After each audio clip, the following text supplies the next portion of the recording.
And you can pretty much do it Felger and Mazz. in perpetuity. Yep. The Sports Hub. If this continues to get worse, is there any chance that Mike Vrabel takes a year off from being the head coach of the New England Patriots? And if that does indeed happen, does that change the wishes of A.J. Brown? I would say that right now there are zero plans for Mike Vrabel has zero plans to step down. Patriots don't have any plans for him to step down today. As we've seen in this particular situation, it continues to take twists and turns where you think the story may be subsiding and it's not. Mm-hmm. And I would say that as long as there are no other flare-ups or revelations or videos or pictures or whatever it may be, as long as there's nothing else, I would fully expect Mike Vrabel to coach next year. Mazz and Murray, how you guys doing? Good, you? Very good. Thought we'd lead with Vrabel today because I do feel like there is a little bit of an undercurrent that this thing might be taking another turn, or it might reemerge maybe after a couple days where it had been receding, and just a feeling I get, and not just based off of the latest revelations I put in air quote of the Love Boat trip between Mike Vrabel and Dianna Russini, which I do think is telling in and of itself. But I just have a feeling, Mazz, things might be coming to, if not a head, something's a percolating. Well, to your point, it's still percolating. It hasn't died. Keeps going. So what interests me is, and the boat stuff, I think a lot of people are latching onto. And again, I think that adds some more background, some more context to what we already know. But some interesting context to what we already know. We'll circle back to that.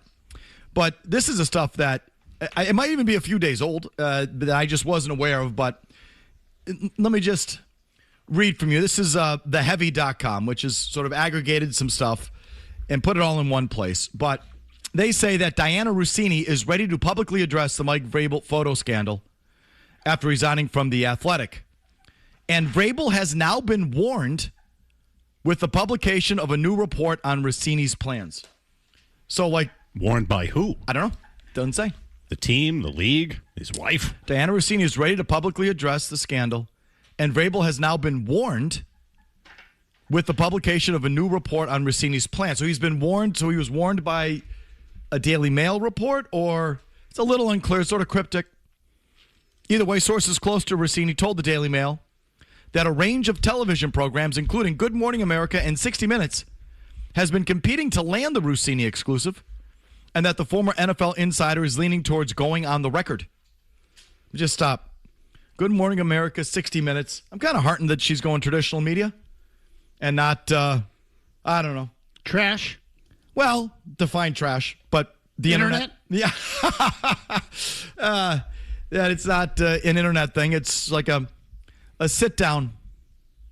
The Mail sources claim that Russini does not plan to attack Vrabel, but simply to gain control of the media narrative and rebuild her career after it collapsed overnight. The report marks the first sign Russini could break her silence in full, potentially reshaping the scandal that has already rocked the Patriots organization and could spell trouble for Vrabel. Let me just stop there. Let me ask you, Mazz. If she does not plan to attack Vrabel and simply wants to control or try to gain control of the media narrative, how could that spell trouble for Vrabel? I think we touched on this the other day, but I think just breathing life into it again hurts Vrabel. Bingo. I think that's true for one. Yeah. So, and the other thing is, I would say if we find out that if we find out more details about the relationship that we didn't know. So, for example, and I say this just quickly, this whole thing with the boat trip, the optics are horrible because she was pregnant. Okay? Deeply pregnant. But it's also inside that 6-year window that we already knew about. Mm-hmm.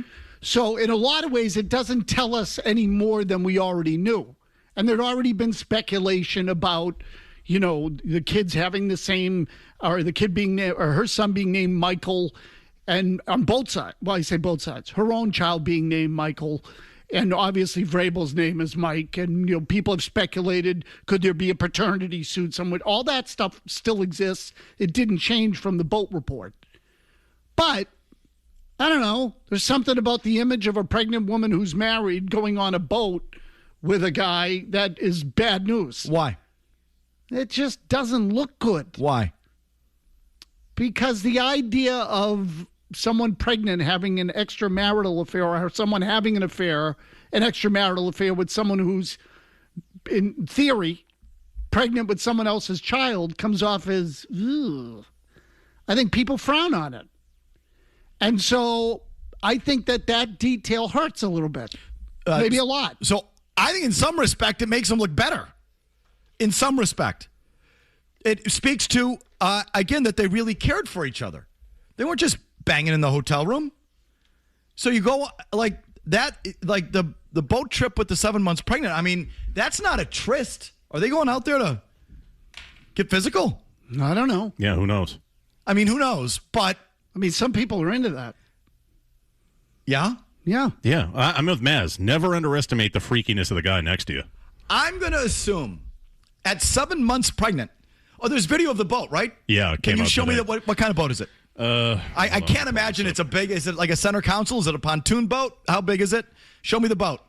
Hold on, let me get it playing. I only heard them talking about it. I haven't watched it. My myself. guess is the 2-3 hour boat rental on the lake is a smaller boat, and she's 7 months pregnant. You think they're getting it on out there? I don't know if they're getting it on or not, but I don't. The fact that they care for each other, to me, in a lot of ways. Pontoon boat. Pontoon. Well, You can do on a pontoon you can boat. do it on a pontoon boat. That's fine. That's fair. Except I'm just saying, like I'm just gonna assume that was a platonic date. If she's 7 months pregnant and they're going on a pontoon boat in the middle of Tennessee. Okay, but there doesn't have to be a sexual encounter for it to be non-platonic. It's just caring. It's like it speaks to a relationship where he's actually caring for her, whether it's his child or not. Was it behind someone's back? Of course, yes. Okay, then it's deceitful. Well, this is why I say in some respect, Mazz. In some respect. But I mean, so the boat thing's interesting. Like I think it speaks to more of maybe they were in love. Love. You don't take a gal who's 7 months pregnant. No, if this was my strictly side piece, I'll be like, I don't care if this comes off terrible. It is how I feel. Like if this was just my side piece and you're there for you're pregnant, that's gross. I'll see you in, out.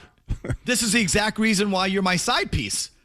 But want to hang out with a pregnant lady who's 7 months pregnant. And let me tell you, the 7 month pregnant woman, Murray, is not to be trifled with. And for good reason. Hormonal. Well, the whole thing. Like she's getting to that point where like, okay. And that's an ornery mama bear when you get to that point. So anytime a man is spending with a 7 month pregnant woman is generally real emotional investment. And your ass has to be there. You're supporting your wife. You're like, because generally speaking, I would say you would tend to avoid the 7 month pregnant woman because she's just, and this is no fault of her own. It's a tough spot. Okay, so that can be an ornery mama bear. That's all I'm saying. But that's a bit of a tell you just said there. You have to be there. You have to be there if it's your kid. Or you're just a really caring person. You're just a really caring person. Mike Vrabel's a really, whether it's his or not, he loves her, wants to support her. And so I'm going to hang out with you for 3 hours on a pontoon boat. In the sun. In the middle of Tennessee. So he should be celebrated for it. And you're 7 months pregnant. No, I'm not saying that. That sounds like a real hell. I'm saying, this is why I didn't want to even start with this, because this is sort of a sidebar. I think it just gives context to the fact that they were really caring feelings for each other. Yeah, I just don't think that really helps them in this case. Yeah, I mean, again, they're both married. One of them is pregnant. Right, so whether it helps them or not, in some respects, it just feels like if it's just this tawdry thing, then he's just banging her in the bathroom and getting on with his day, and the husband has to deal with the 7 month pregnant woman. Sure. And I understand where you're coming from, that like this shows that there's real feelings, love, call it whatever it is. but they're both duplicitous in ruining other people's lives at the same time. Right. And the other thing is, didn't we already know that because it was a 6-year relationship? Yes. So, okay. Like I don't want to argue about this. It's like, okay. Because to me, I'm more interested in her coming out. I'm interested in her going on Good Morning America or 60 Minutes. And that she does not plan to attack Vrabel, but she wants to gain control of the media narrative.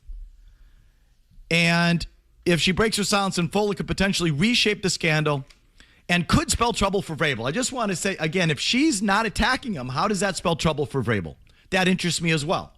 I think anything where she comes off as a sympathetic figure, if she's not attacking him, she's not bringing him down, she's not offering any details that would make it look worse.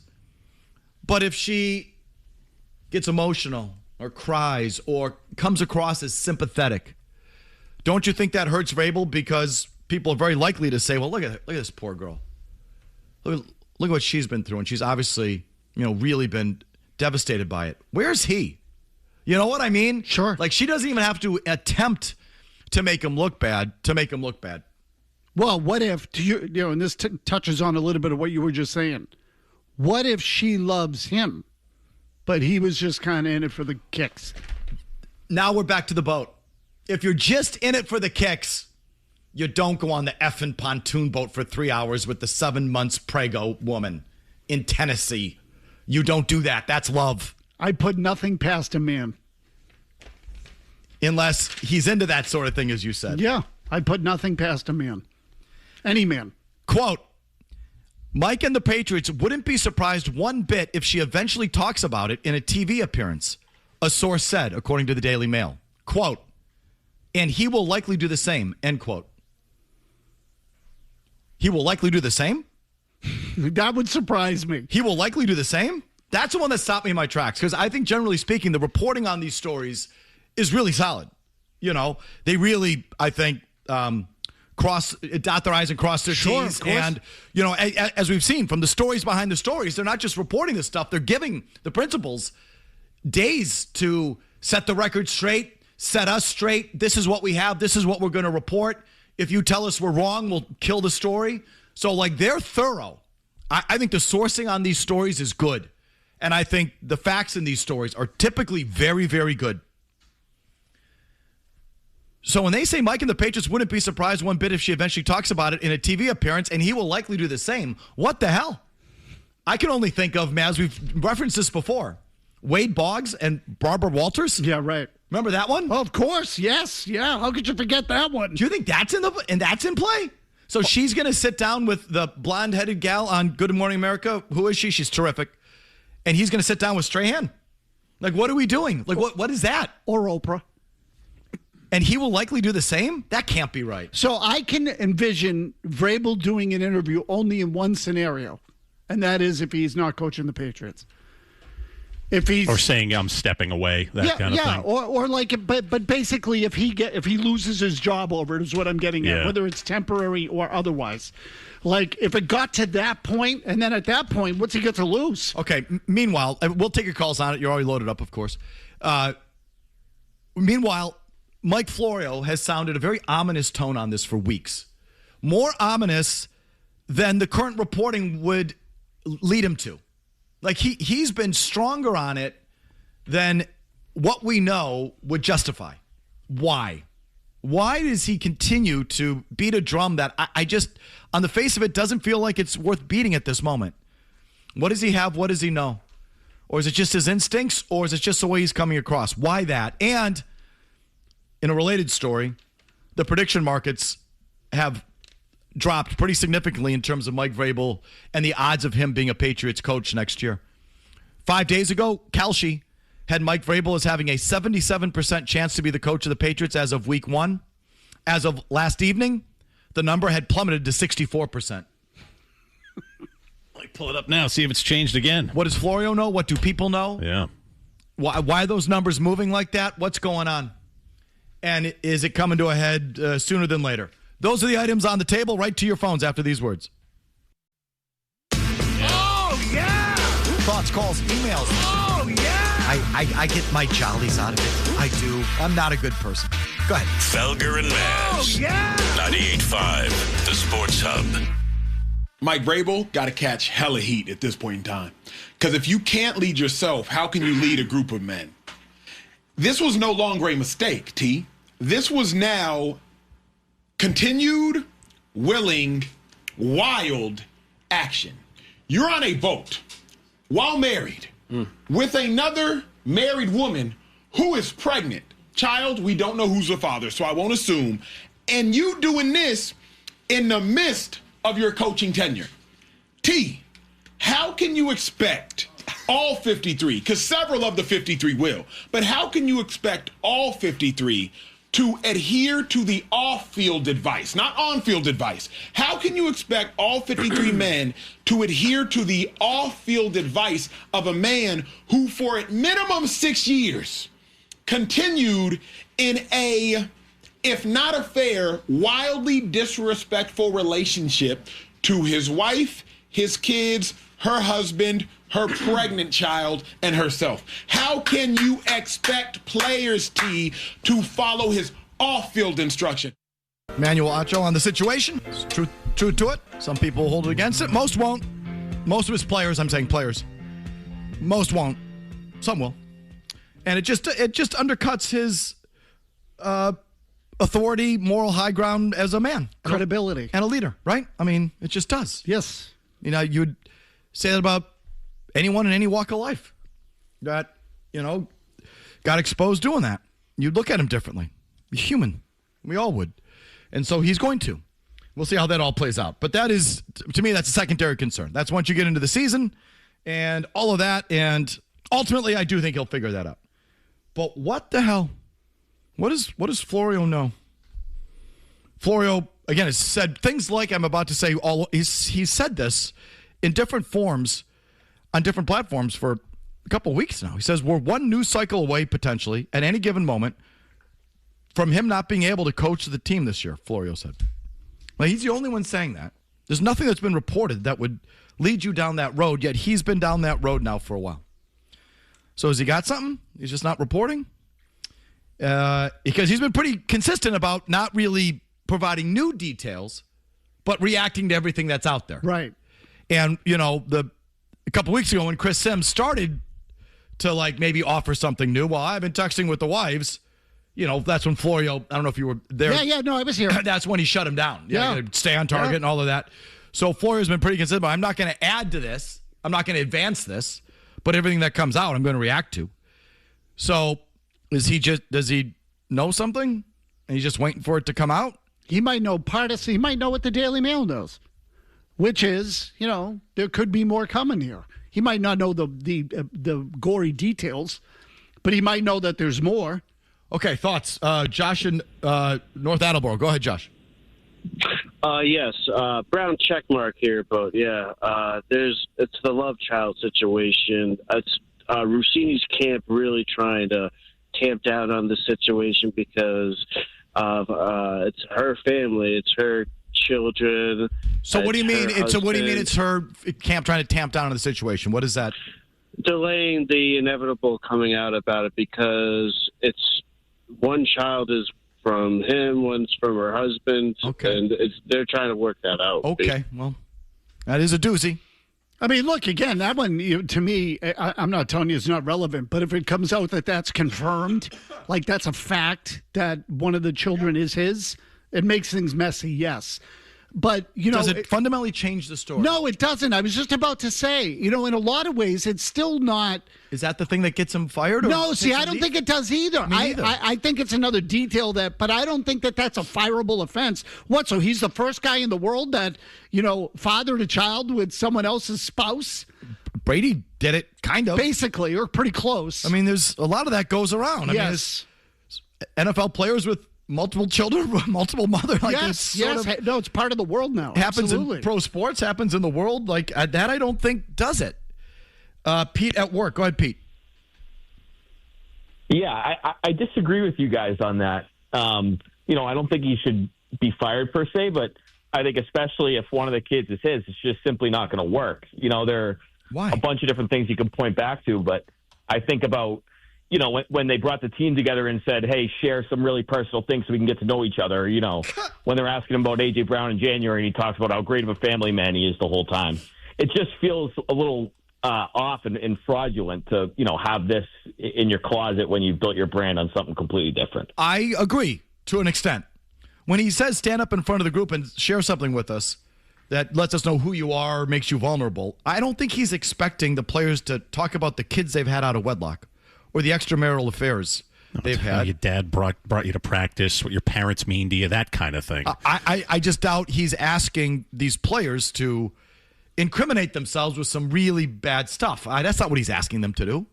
But his whole platform of football family and our football family and your family, and we're all doing this for our families, and I'm doing this for you, for your family, and you're doing this for your family, that stuff, yeah, that's not gonna land the same way, and he's gonna have to change his messaging.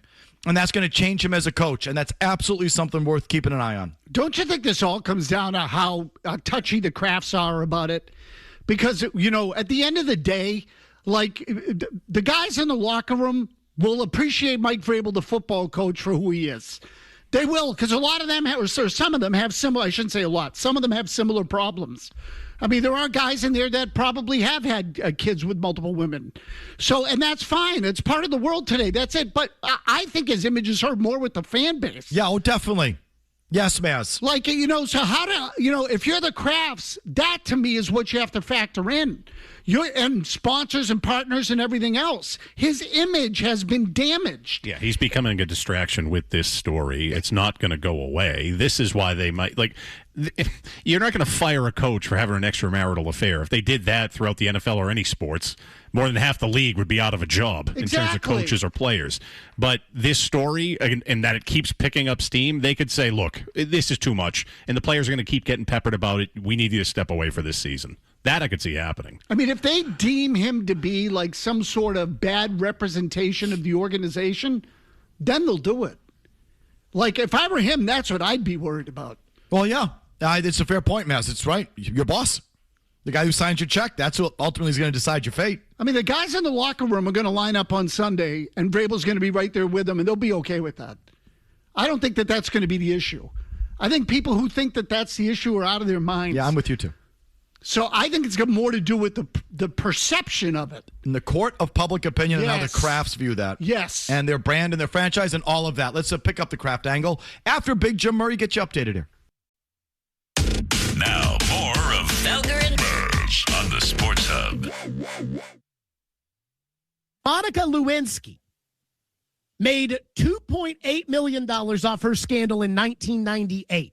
Apparently, there was a $1 million interview she did with Barbara Walters, plus $1 million book deal, plus, or I think $1.5 million book deal, plus she signed $1 million contract with Ginny Cred, and she only got $300,000 of that. So the total was $2.8 million, which adjusted for inflation today would be $5.75 million.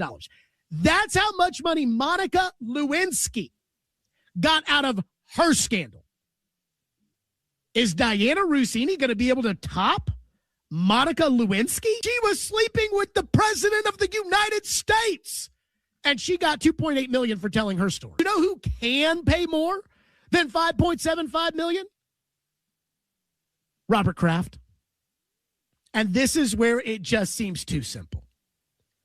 In the end, and I have no reporting, I'm not reporting this. This is just an opinion. In the end, I think that she is going to sign an NDA with the New England Patriots and Robert Kraft, and you'll never hear from Dianna Russini on this topic ever again. Because I think the money that Robert Kraft has or is willing to pay to make this story go away so that it doesn't get worse than it already is, far exceeds what she would be able to get from doing an interview on Good Morning America or 60 Minutes or Call Her Daddy with Alex Cooper or whatever. Jared Stillman, our guy. You thought, Murray? Yeah, this is the smart play. All right, CBS, whoever, ABC, they offer you 3. How about 6? we want this to go away. You can make it go away with money. I firmly believe that. So Yeah, it's out there. It's just another thing the Crafts will have to hold over Mike Vrabel, if that's what that comes down to. I said to Murray during the break, if I'm him, I'd start watching my back. I mean, in lots of ways. There are a lot of people out there that will screw him 6 ways to Sunday, and I mean that figuratively. But if he's not careful. So, which he already knows, I'm sure. But, the fact that Mike Tomlin's name came out so quickly, if I were him, I'd be scared poopless of that. That was, I agree, telling. Ed is in Florida. Hi, Ed. Hey, guys. How you doing today? Good man.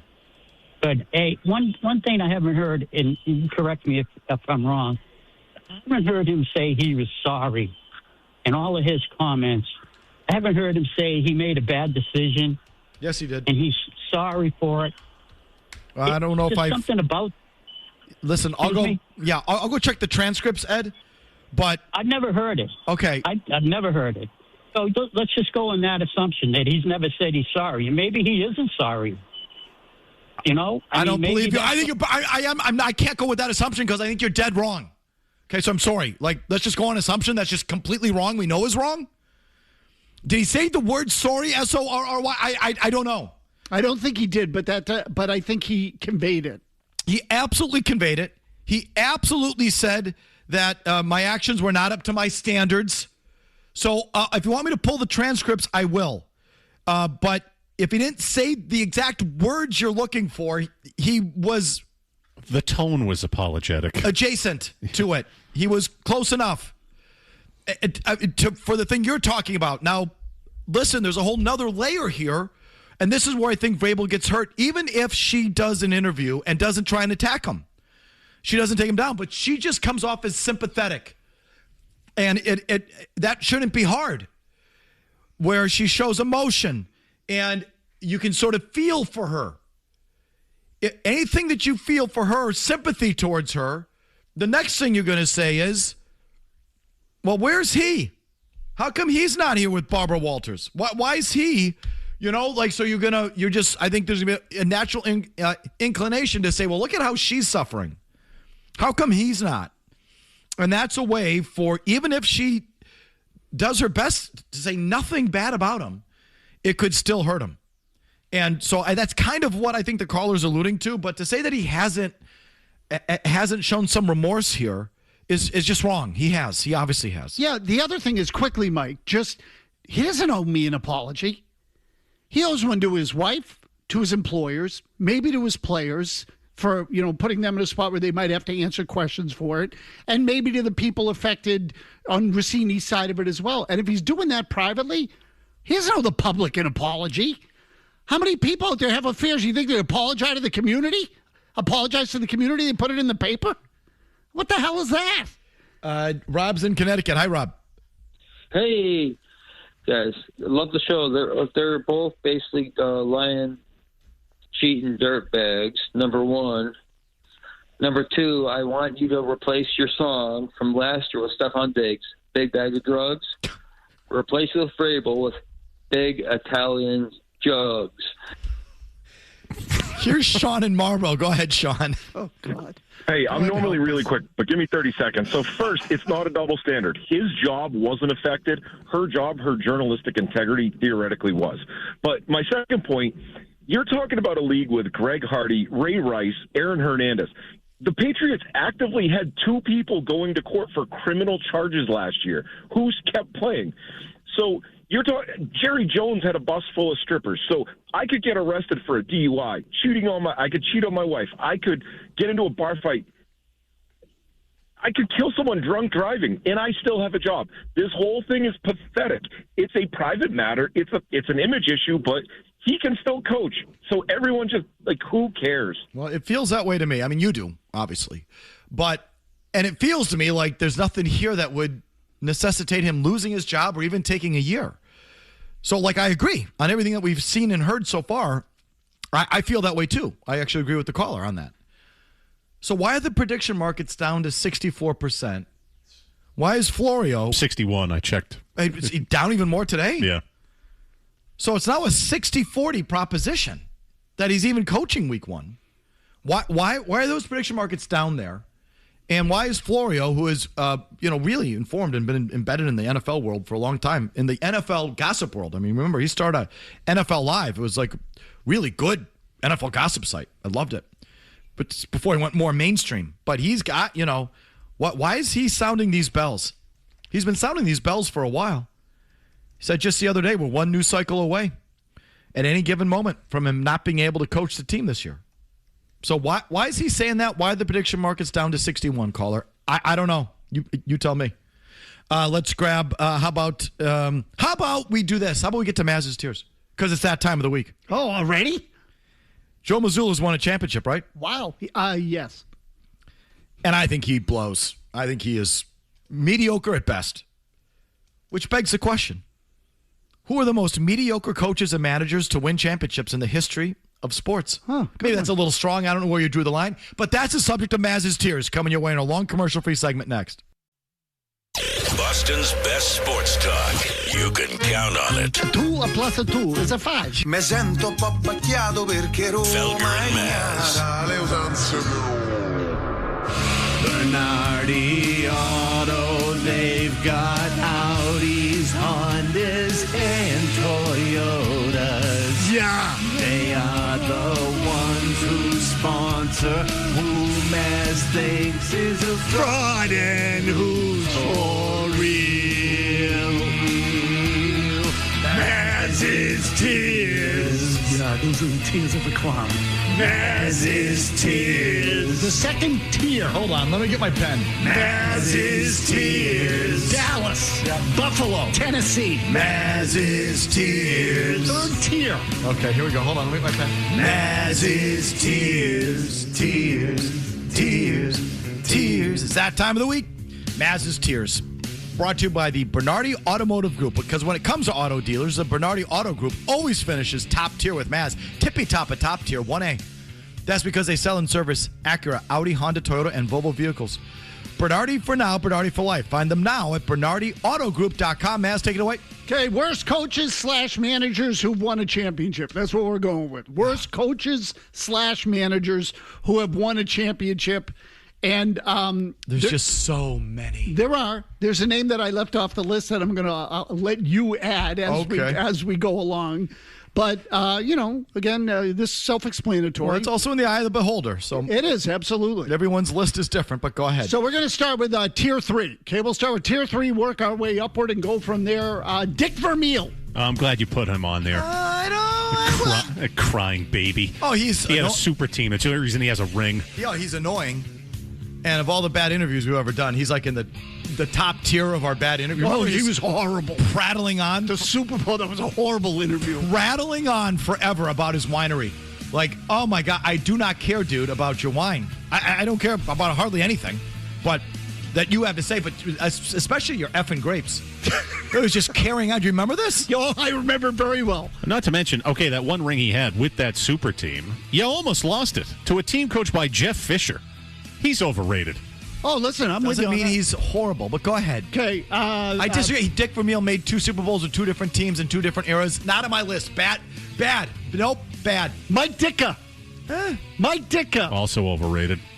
Would you call Mike Ditka a great tactician? But overrated doesn't mean suck. I didn't say overrated. I said worst coaches. He keeps saying overrated. Well, I said worst ones to ever win a Super Bowl. So this is like a bad coach. No. This is going to be reserved for bad coaches. No. Worst coaches to ever win a championship. So in other words, most guys who win championships have some coaching skill, but you have to put it this way. Would you ever put Mike Ditka in the same breath as Bill Belichick or Andy Reid? No. But I'm going to give you 10. I'm going to see how the tiers play out. And then I'm going to give you a list of coaches worse than Vermeil and Ditka. And Vermeil is better than Ditka. Okay. But worse than Vermeil and Ditka to win Super Bowls, providing they're not already on your tiers. Go ahead. I'm sorry. Okay, so again, this is Tier 3. So keep it in your pants over there until we get done. I'm not. I'm going to whip it out. Bob Brenly, manager of the Arizona Diamondbacks, who won with Kurt Schilling and Randy Johnson as his aces. Fine. Came out of the TV booth and won a World Series, managed 3 years, disappeared. No one ever hired him again. Good one.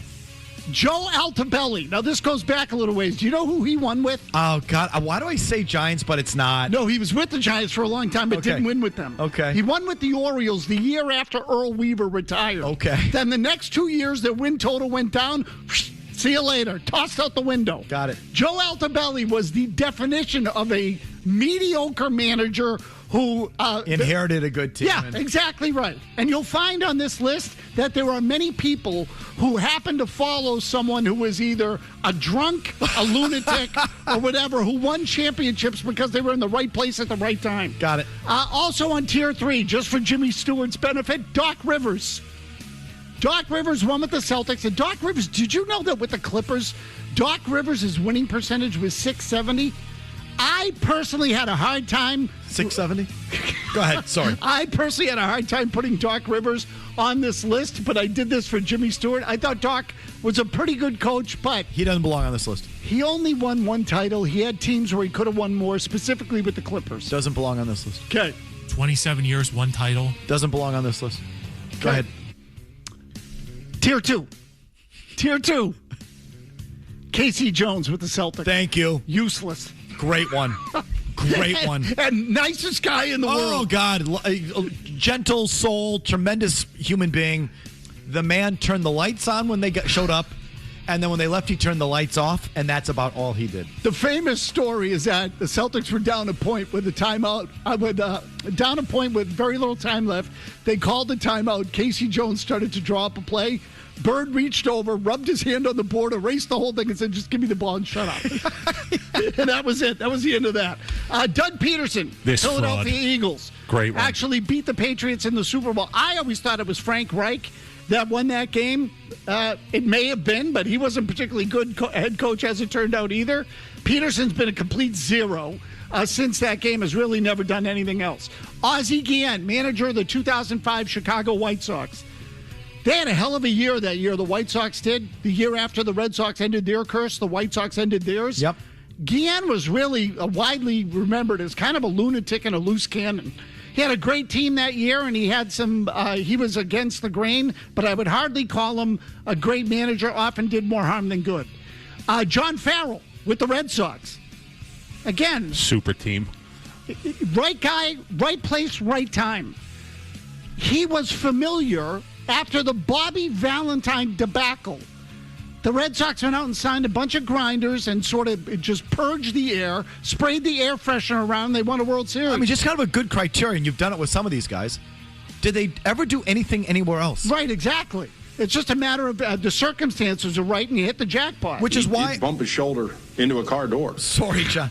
So which is why I'm reluctant to put Dick Vermeil on that, or I'm reluctant to put Doc Rivers even on that, because they actually proved they could coach at least a little bit somewhere else. So, but there's the one and done guy. Go ahead. Okay. He lost 7 pounds yesterday. And I'll tell you, this is a big one for me because I think this guy's one of the... I didn't put him on tier 1. I think he's one of the great coaching frauds in the history of sports. Brian Billick of the NFL Network. Great one. Who's a nice enough interview during Super Bowl week and what have you.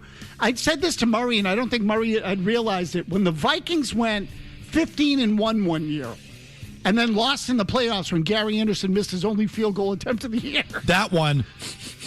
Yeah. That one to me was always... So Billick was the head coach of that team. Billick got... The OC, you mean? I'm sorry. Yes, he was the offensive coordinator of that team. Yeah, I didn't know that. I always thought he was a defensive guy. No, he was offensive. Yeah, which at the time was the most prolific offense in NFL history. Right. That was Randy Moss's rookie year. Did the Ravens ever even remotely approach that level of offense with Brian Billick? No, their identity was totally different. Complete, total fraud.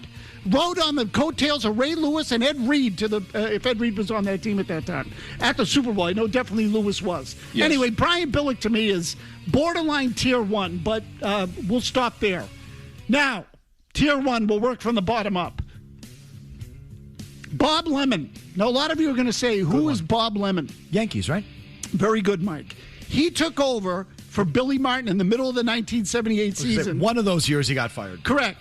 And the Yankees went on to win the World Series, and then they never won with Lemon again. That was the Reggie Jackson 3-home run.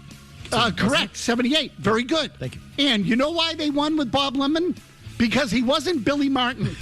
Billy Martin, who was a raving lunatic, but had all kinds of drinking problems, as we all know, all kinds of stuff. The Yankees were liberated once. It wasn't that Lemon was there, it's that Billy Martin was not. Okay, other than that, he did zero. Paul Westhead, Los Angeles Lakers, early 80s. In fact, I should do the next two guys in one breath. Paul Westhead, Joe Mazzulla. Basically the same guy. Tier 1. I was worried you were going to leave Mazzulla off. Tier 1 worst. He was the impetus for this thing. Tier 1 worst coach to win a championship. Joe Mazzulla. Ding ding. Well played. Okay, now look, Mazzulla could earn his way off of this list. Thank you. If somehow it. Good luck with that. Yeah. But you know what Mazzulla and Westhead have in common? 3-pointers. Yeah. Like playing with pace. Chuck and duck. Yeah, fast. That's it. Westhead, in some ways, almost destroyed the game of basketball when he was the head coach at Loyola Marymount on the West Coast. Frank Vogel, coach of the Lakers, won during the COVID year, has never won anything anywhere else or done anything of note anywhere else. I'm sure the coaching community in the NBA will hate me for saying that, but it's true. And the guy on this list that I think is absolutely number one, top of the list, every sport, what I would call the king of the clowns, Barry Switzer, who won with Jimmy Johnson's team in Dallas, and actually in some way proving Jerry Jones's point that it's got nothing to do with the coaching and it's all about the players. But I don't think that's necessarily true, but Jerry Jones wanted to stroke himself a little after his fight with Jimmy Johnson. He stroked it. And he won a championship with Barry Switzer, head coach of the Dallas Cowboys. Worst managers, coaches to win a championship. Mazz put Dick Vermeil on the list. I do not think it belongs there. I said I'd come up with a list of guys that didn't land on subsequent tiers like Brian Billick or Barry Switzer that I would say were worse than Dick Vermeil. Easily worse than Dick Vermeil. And I'm going to give you that list. Also, Mike Ditka, I would not put on my list. Overrated does not mean horrible. I'll give you some horrible coaches that should have supplanted for sure Vermeil and probably Ditka as well on your list, unless you want to come up with them yourselves. I know you always do. I have one. So, Jimmy, we'll compare notes. I'll go to you off the top of the hour. 617-779-0985 to you after Murray's 90-second update. No commercials.